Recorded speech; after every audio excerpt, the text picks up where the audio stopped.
Galing doon guys, akit tayo dito sa ano.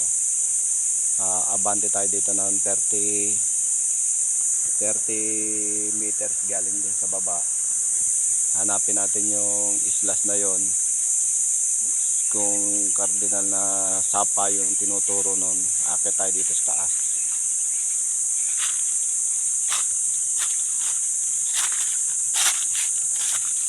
Ang load na sa taas.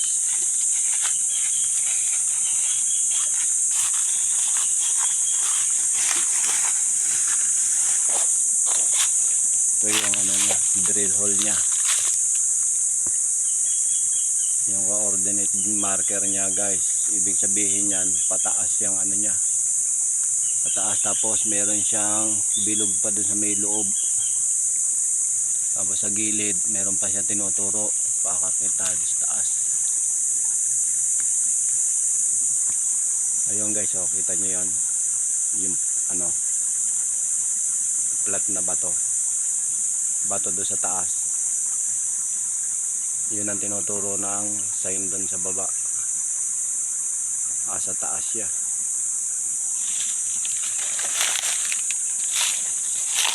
Yun.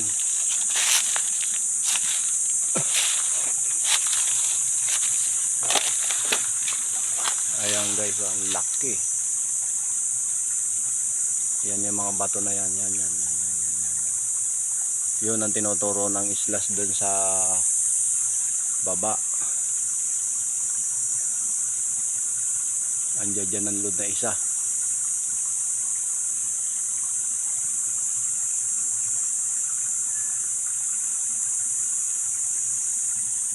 Ayan guys, oh.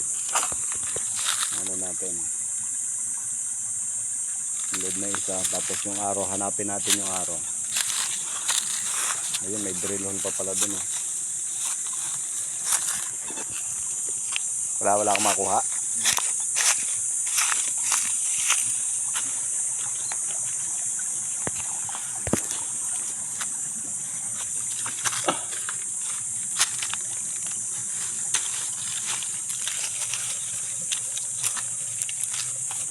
Ang drill hole niya.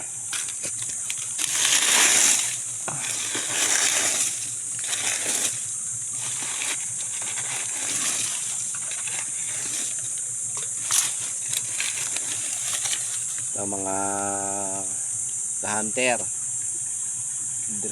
drill hole. Nakuha na natin yung isang malaking load, ayan sa taas, yung tinuturo ng islas at saka dot.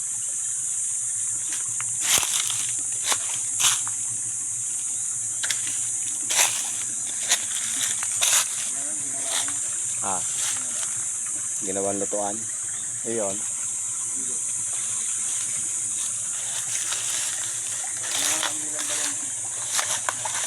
Inuman. Eto.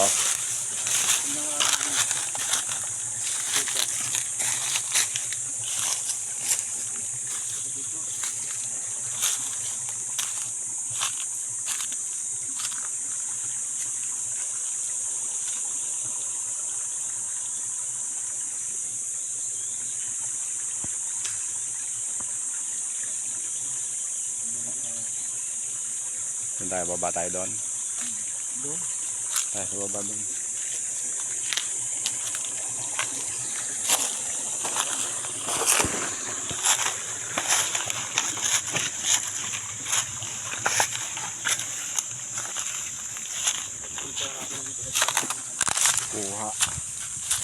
Kuha natin guys yung ano, yung tinuturo nung ano, nung islas tsaka yung sapa. Ayan sa taas. Ganyan din yung nangyari sa amin sa Pasong Buhangin, eh, sa taas eh.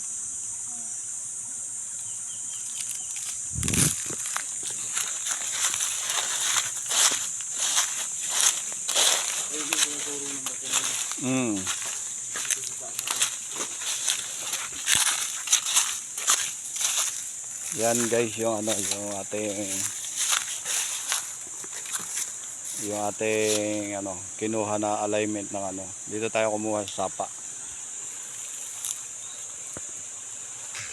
sapa na yan nandun sa taas.